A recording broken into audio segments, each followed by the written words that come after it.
Megatheropods are some of the Earth's most efficient killers, spanning from the Jurassic to the Cretaceous period, and possibly even emerging in the late Triassic.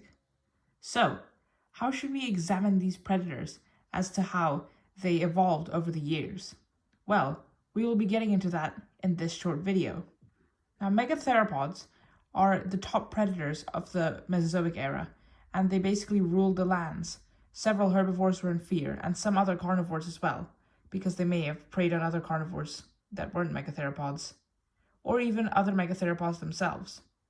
Now, how have they evolved over the years in order to become the prime predators that they are?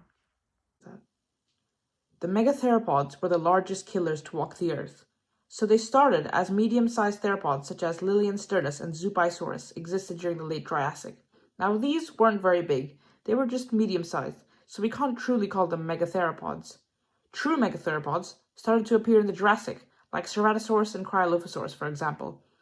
Those were predators that could definitely catch their own prey with ease, and these are where the first megatheropods started to come into play. And now, in the late Jurassic, we have giants, such as allosaurs. They had narrow skulls. They also had teeth like steak knives, and they also had long claws for grappling onto prey, which would help them get a hold of their prey better in order to subdue it. There were also megalosaurs, which had teeth for crushing and holding onto prey, as well as a robust skull, but they had shorter arms than allosaurs. Now, the first dinosaur ever discovered, Megalosaurus, is one of these, and the group is named after it. In the Cretaceous, a new group emerged to hunt aquatic prey, Spinosaurids.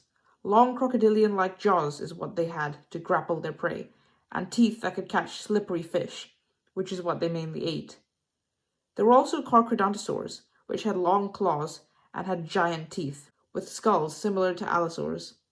These Carcharodontosaurs were basically like a mega-sized version of allosaurs, except with slight differences in their physical features. Then there were the Tyrannosaurs. These are undoubtedly the super predators of the Cretaceous. They had tiny arms, but had a crushing bite force that would dwarf the bite force of any other theropod group, and they could instantly kill any prey. There are also theropods that existed that were not carnivores, such as the Therizinosaurids. Now these ate insects, but they weren't massive predators or threats, but they did have massive claws that they could use to defend against anything that might try to oppose them as well. There were also ornithomimosaurs, but these did not have many defenses except running, and they were the fastest dinosaurs. Now I apologize because I realize I have forgotten a specific group of carnivorous megatheropods from the Cretaceous period, and that would be the abelisaurs. I apologize, abelisaur fans.